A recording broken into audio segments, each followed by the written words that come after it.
the coming days and weeks are going to be very challenging for Israel to stabilize the security situation. But for oil markets, everyone is watching what happens with Iran. Iran's involvement in this attack. Are we seeing a muted response in crude to the geopolitics at the moment simply because the demand is also falling in tandem? Yeah, I think it's a great question. It's Alison Savas with you again. Thanks for listening to our podcast, and hit the subscribe button to ensure you see all our episodes when they're released. Today we're going to do our usual quarterly update with a look at the state of the markets through the third quarter of 2023. But for the first 15 minutes, we're turning our attention to oil. There's been a huge amount going on in oil in recent years, from the shale boom, the discussion around the energy transition, the COVID demand shock, Russia's invasion of Ukraine, and most recently, the crisis in the Middle East. Joining me to discuss all this is Antipodes portfolio manager Graham Hay, who spends his day knee-deep in industrial and commodity companies. It's been a while, Graham. Great to have you back on the podcast. Hi, Alison. Great to be with you. So, Graham, on oil. Everyone will be aware of the situation in the Middle East. The effects of the Israel-Hamas war have been devastating. Alongside the tragic loss of life, we have enormous uncertainty in the region. Geopolitical risks are intensifying, and an escalation in the Middle East will, amongst other things, have meaningful implications on the oil market. What's your read of the situation? Well, let me put some context around the current market dynamics and how we got to where we are today. The seeds of the current situation were really sown with the collapse in capital spending with oil price. When oil prices collapsed in 2014, that followed the era of the shale boom. A lot of that exploration proved to be both transformative for the industry, but also much of it uneconomic. And by 2014, that cycle of investment had ended with the collapse in oil prices. And what followed was a period of underinvestment, very significant period of underinvestment that ultimately would drive up a price cycle in the other direction. This has been a long time coming. The market in more recent sort of quarters has been more evenly balanced. Global supply today is around 100 million barrels a day. Demand is just a little bit above that. And even before recent events in the Middle East, the market was pricing crude at around $80 a barrel, WTI crude, on the back of the recovery we've seen in travel and the reopening of economies post-COVID. OPEC and the Middle East are by far the biggest pressure points right now. The Middle East accounts for almost a third of global oil production, and it hosts the lion's share of OPEC members, of course, Saudi Arabia being the largest producer in that block with about 12 million barrels a day of capacity. So we can't really refer to the Middle East as a single participant with a single strategy. There are regional complexities and alliances that could fill a podcast similar to this one. But let's focus on what we can identify as risks. And for oil, it's really the logistics routes out of the region, namely shipping pinch points such as the Straits of Hormuz, where practically all of the Middle East's oil transits on its way to its final destination. Iran borders the strait and clearly could disrupt oil markets if it wanted to. So then let's suggest the conflict widens and Iran gets involved. How does this change the dynamic? Well, Iran has stated that it would escalate the situation if Israel materially occupies Gaza, and that if Hezbollah and its factions from Lebanon were to become more heavily involved in the current war. Then there's the further possibility of Iran directly countering Israel. Now, Iran's own oil production fell dramatically when its oil exports were sanctioned in 2018, when the US pulled out of the nuclear deal struck by the Obama administration in 2015. But these sanctions haven't really been enforced, particularly in recent times, and multiple parties facilitating what you would call clandestine oil trade have allowed production to climb back to around 3.5 million barrels a day. Much of that oil is traded via a grey market with shipping fleets operating directly into China. China pays a nice discount to receive that product, and they've become in recent times the only buyer in town of Iranian crude. China has shown a willingness through the Russian situation to buy discounted crude whenever it's available, and are likely using this opportunity to build inventory and stockpiles while prices are low. And as I mentioned earlier, Iran's ability to hold the world's oil supply to ransom sits with its position in the Straits of Hormuz. So, just remember the 25% of oil trade goes through that trade rate. And the US has started enforcing sanctions on Russian crude too, hasn't it? But here, crude exports exceed the G7's price cap of $60 per barrel. And you just called China out in your comments earlier. China and India have both been willing buyers of Russian oil given the discount to market prices. It's a deal that suits all parties. If Russian sanctions are enforced, do you see this further restricting supply? Yes, the G7 has imposed sanctions, but much like the Iranian sanctions, these have proved to be relatively ineffective from a volume perspective. Russia has circumnavigated all of the insurance complexities and logistics complexities by setting up a supply chain really without any Western intermediaries. And that has allowed direct shipments of oil to India and China and other non-aligned actors, in particular Middle East refineries. In principle, Russia's crude exports could fall by as much as 3 to 4 million barrels a day if it was fully enforced. But full enforcement doesn't seem to be likely given the various needs of countries like India and China. So we see that as unlikely. The strategizing between Iran, Russia, and China further clouds the picture. The ability to enforce effective sanctions really rests on China's willingness to participate in that program. China clearly needs oil. Iran and Russia are very keen to supply it to fund their own domestic programs. And so it's difficult to see how the current situation would be disturbed in some way. And what about Saudi Arabia's role? The US has been developing closer ties with the Saudis.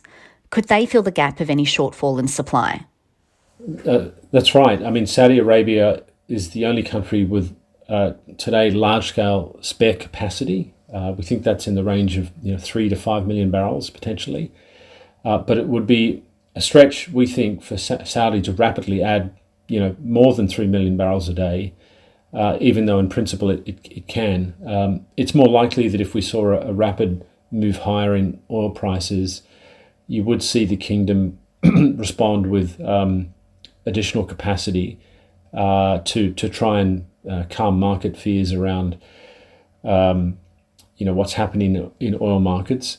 But we think that ultimately it has a target range of somewhere in the $80 to $100 price range in order to fund its own programs of domestic spending, and to remind other players that the Saudis have a very firm hand on global oil supply at present, particularly with the US having drawn down its strategic petroleum reserve over the last 12 months. So the US has been courting Saudi, mostly behind the scenes, in order to try and avoid an excessive shock to the oil market. As we go into a 2024 political cycle in the US, that is obviously important for the current administration. And do you think we could see greater output from the US shale oil? Well, the US is growing, but just slower than it has historically. We think the US can grow production by around 1 million barrels per day per annum, with pricing north of $80. The ability to grow is there, but it's we have a different landscape than we've had previously. We've had a reconstitution of the shareholder base in that sector. We've had a lot of management change, and really there's no real mandate for large scale expansion at this point for US oil companies. What we are seeing instead is a wave now of consolidation, so particularly focused on the Permian. So, absent the capital investment that may have happened in prior cycles, these companies are now putting they are relatively well-priced equity to work by acquiring what they think are inexpensive reserves, and that would in time that could underwrite growth, but we think that's a little ways off just yet. And what about lower demand from China? The post-COVID rebound in China's economy has been weaker than expected as policymakers address imbalances in the property sector. If economic demand from China undershoots, can that ease the tight supply-demand balance in the oil market? Yeah, so China's interesting. Obviously, China has been in a, if not a recession, certainly a growth slump for the last couple of years. And that has dragged down demand for a lot of commodities. But interestingly, in 2023, when we look at the numbers set against the macro backdrop, China's demand for hydrocarbons, oil and gas has been actually relatively strong, stronger than you might have imagined given how weak the macro settings are. It's quite possible China are stockpiling to some extent, both crude and possibly refined product. But that has added additional demand this year. So if China were to perhaps normalize after that inventory build, it could certainly result in some sort of negative demand shock going into 2024. So that's certainly a possibility. So pulling this all together, can you walk me through the moving parts in the market? Yeah, well, there are a lot of moving parts, as you say. We think we've got a modest deficit of about 1 million barrels per day in the oil market this year in 2023. Iran and Russia together could reduce volumes by as much as 3 to 4 million barrels a day if they wanted. The US could grow by as much as 1 million barrels a day, as we've just mentioned. And then we have the Saudis with somewhere between 3 to 4 million barrels a day of spare capacity. Based on this analysis, we think supply could reach potentially 103 million barrels a day next year, with OPEC adding back some of its spare capacity and the US growing production from its current base.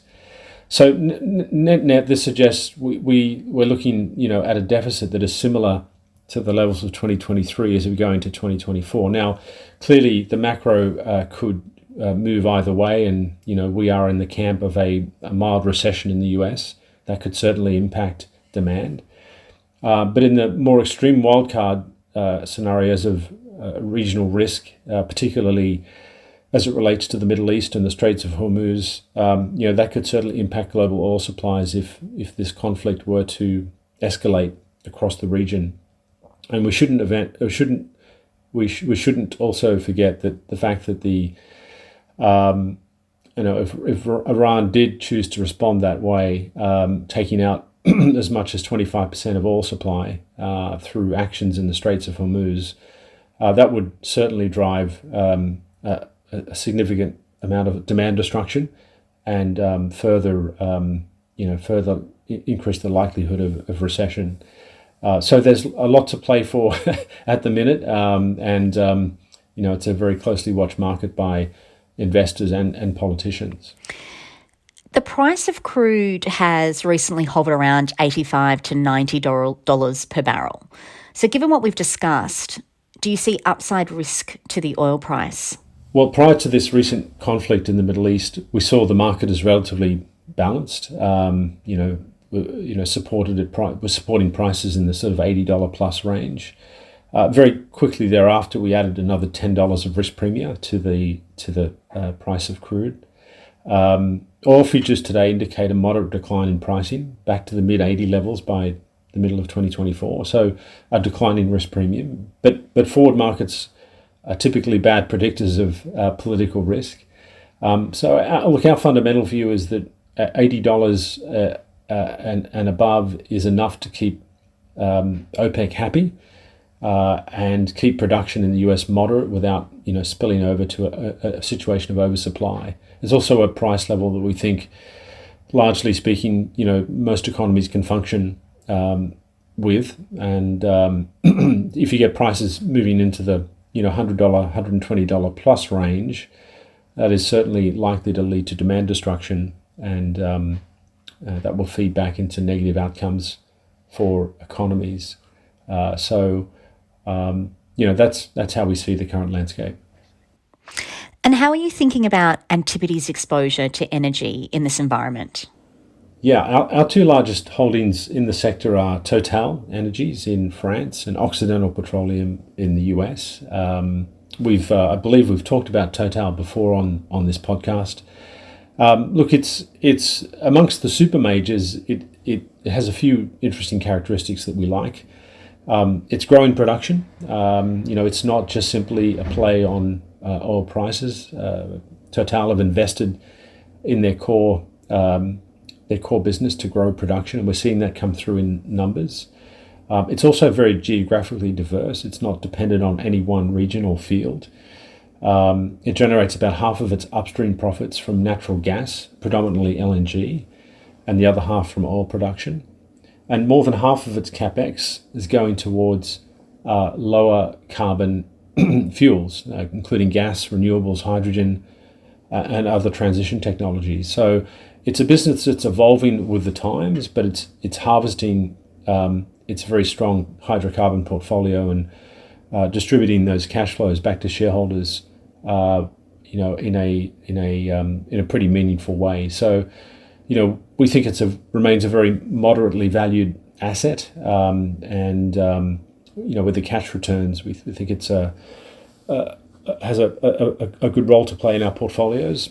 Occidental is a slightly different story. It's a US only operation, and most of its assets are low cost oil in the Permian.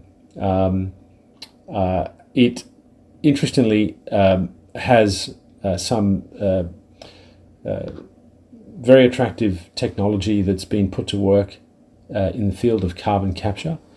Occidental are drawing on the years of experience they have in carbon management, from CO2 separation, transportation and storage, and they're doing that to build standalone carbon capture systems. And if you've seen any of the work that's been done by the IEA and others around net zero ambitions, it's very clear that carbon capture has to play a very significant role in achieving those goals. And Occidental has one of the most developed portfolios in this regard. In fact, they've just, in the last few weeks, received a grant from the US Department of Energy for the development of its direct air capture hub in Texas. That'll be the world's first plant design to remove up to 1 million tons of carbon per year from the Earth's atmosphere. And there are more projects like that to come. So that's a longer run venture inside Occidental, but we think it's relatively inexpensive optionality for investors today. Okay, Graham, let's look at what the third quarter brought and what's going on in markets more broadly. The global equity index in local currency terms, so in US dollars, has risen around 6% this calendar year. But performance at the headline level masks the concentration in markets. On an equal weighted basis, the index is down almost 5% over the same period. And an equal weighted basis is where each stock is weighted equally, as opposed to the traditional index measure where stocks are weighted by their market cap. So the point here is that the divergence between the two shows that the performance of the index has been driven by a handful of large stocks. And in a similar vein, the top 10 stocks in the S&P now account for 1/4 of that index as the market crowds into a handful of perceived winners. Such narrow performance doesn't really support a soft landing narrative, does it? Yeah, history would show that when you have this type of market dynamic led by relatively few stocks and a huge divergence with the average stock, the outcomes are normally not particularly good. We are seeing signs of stress in that large cap, mega cap tech category of the market, which is no surprise to us given the relative valuations and the challenges that some of these companies now are confronting in their core businesses. So let's see, but typically you're right, it's not a very good setup for markets. So what is driving the performance of such a narrow subset of stocks? Yeah, well, we have had a very supportive liquidity environment, and that has helped underwrite particularly large cap stocks. Over the last 6 months, the US government's funding needs as a result of its growing budget deficit have been met by issuing short-dated treasury bills, rather than long-dated bonds. And the outcome of that is that it has supported liquidity in markets. Let me explain that a little bit more. Treasury bills were purchased by money market funds that would have otherwise had their cash parked dormant with the Federal Reserve. And money market funds have been happy to buy Treasury bills because they're getting a more attractive yield for a similarly safe short duration asset. So there's 2 points to make here. Firstly, liquidity wasn't sucked out of other assets to fund the T-bill issuance. Cash just moved from one account sitting at the Fed into Treasury bills. And secondly, by issuing short-dated debt, the Treasury was able to avoid upward pressure on longer-term 10-year government bond yields. The end result, we think, is that it's been a very significant support for equities, in particularly large cap equities, given the excitement around AI and look, they've had relatively resilient earnings profiles as well. But that has driven, extreme dispersion with that sort of category, that Super 7, Magnificent 7 category of stocks now trading, on average more than 30 times forward earnings. Can this supportive liquidity environment be maintained? Well, we think the backdrop to this situation is changing, and we can see it in the way Treasury yields have been moving in the last couple of months. The Treasury has historically maintained a mix of both short and long-dated funding, but short-dated funding now is at the upper limit of the Treasury's historical high mix. It's worth noting that the US fiscal deficit is expected to reach 6% of GDP this year, which is a record deficit not seen since 1946. And that's also in the context of record low unemployment. So the deficit is likely to remain high with Democrats and Republicans both united on a number of programs in terms of supporting leading edge technology, the reshoring of supply chains. Obviously, healthcare and social programs will continue to be a burden on the public purse as the population ages, and that spending has to be funded. So it's likely that we're going to see an increase in the issuance of longer dated bonds to do that. The Treasury has a lot of flexibility around its debt mix, but we expect that over time that it will revert to something more of an historical average. And so what does this mean for government bonds and equities?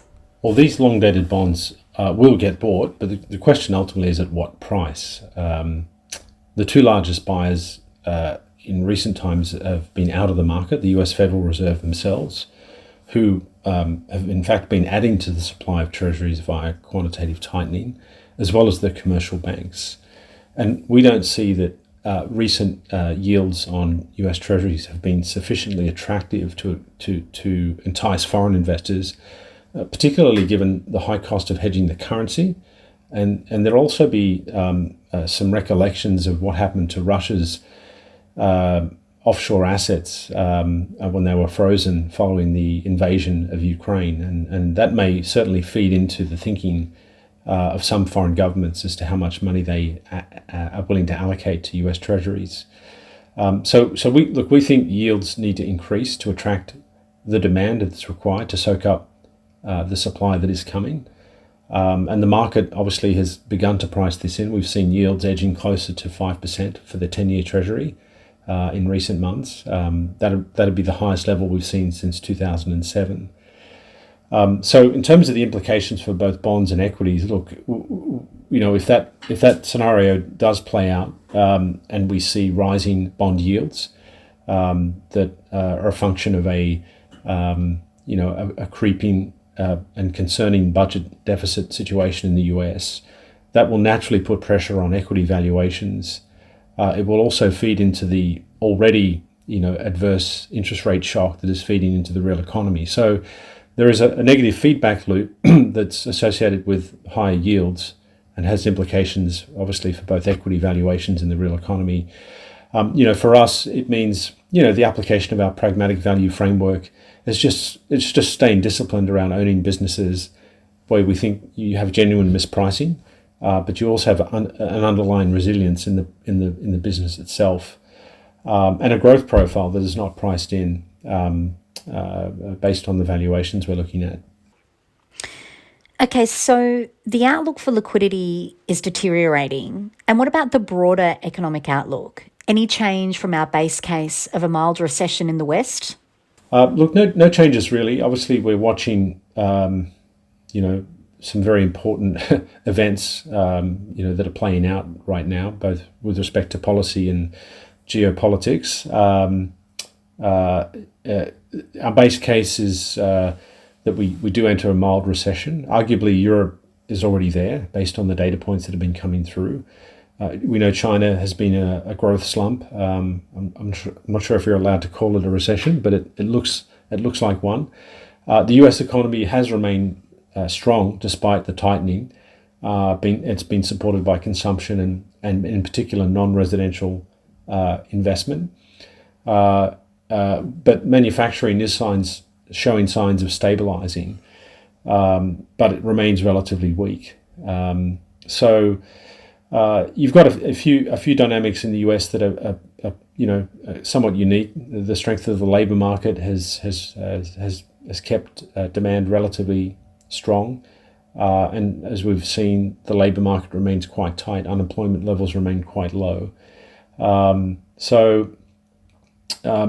look, both parties, whoever gets in 2024, both have agendas to, we think, reinforce a lot of what's played out previously, which is, addressing climate goals, fortifying supply chains, bringing a lot of manufacturing back to the US, and that will likely feed a requirement for more funding, higher rates as a result, and feed the inflation dilemma that's in front of the Fed right now. So, when you combine all of these dynamics, you have what looks to be a pretty volatile outlook, and both from a macroeconomic point of view as well as a policy point of view.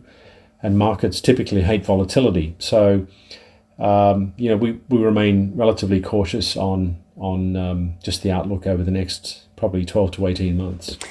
In our last market update, we called out that in the likely event of a Fed pause and recession in the West, the Antipodes global portfolios were relatively defensively positioned while maintaining that tilt to value. Has there been any change to this broader positioning? In terms of our broader positioning, no, it hasn't changed a lot. We are still relatively defensively positioned. We have, good sized weightings to our attractively priced staples. These companies are market leaders. Example would be someone like Tesco in the UK. It's a company that has successfully navigated the emergence of the discount operators in that market. But more importantly, they're actually taking market share as grocery demand shifts online. So there's a defensive characteristic, but also a growth element to what they're doing. We've been increasing our exposure to healthcare, anchored by companies such as Merck and Sanofi in France. These are large cap pharma companies, both with deep pipelines and exposure to sticky, long duration businesses like vaccines. And then on the other side, we're also increasing our exposure to attractively priced ERP, software, cloud and AI winners like companies such as Oracle, SAP and Microsoft, where we see upside from AI, with companies like that having what we think are relatively visible pathways to monetization, and where it's not egregiously priced. So they are certainly featuring in the portfolio. But we're also looking at early cyclicals, because if the Fed can engineer a soft landing through its policy settings in the coming 6 months, then it will be more appropriate to lean into some of our cyclical stocks. So that's certainly an area we're looking at as well. And Graham, that would, I assume, include our beneficiaries of emerging investment cycles around energy transition and supply chain onshoring. CapEx cycles that we have been talking about for some time. And again, I think it's really interesting that we see the market crowding into a handful of perceived winners. when we're still at the very early stages of these investment cycles. And I suspect there are many beneficiaries and are not efficiently priced. Yeah, that's correct. Look, every market cycle we see a reshuffling of the previous winners. New investment cycles, disruptive technologies, new themes emerge. And so rather than crowding into yesterday's winners, investors always need to be thinking about what's changing and position themselves, for that change. A good example of that in our portfolio today, we think, continues to be someone like Siemens. The company is a beneficiary of many of the emerging capex cycles that we see playing out across the globe. They are a leader in factory automation. Manufacturing lines are being redesigned and retooled for a low carbon world. And factory automation will also benefit from the enormous amount of reshoring that's happening in Western economies right now. We've also been adding to our cyclical stocks. We see, in particular, where we see strong evidence that the destocking process has already played out. I mentioned companies like Total and Occidental, but there are other industries where the downturn that we're seeing play out in some of the macro data today was preceded by destocking in certain industries. And in some cases, those companies are coming out the other side of that destocking process. And with strong balance sheets and leadership positions, they're pretty interesting investments at this point. So we're entertaining those types of ideas. Examples would be in the chemicals, the pulp and paper sector. Graham, thank you for your time. You've given us a great market summary along with some really interesting insights into the oil market. Thanks very much, Alison. It was great to be with you. For further information on Antipodes, head to our website antipodes.com, and you can also follow us on LinkedIn and Twitter. The content in this podcast is general information only. It is not advice of any kind and doesn't take into account your personal financial situation, objectives, or needs. You should seek professional advice before making any financial decisions. Stock commentary is illustrative only and not a recommendation to buy, hold, or sell any security.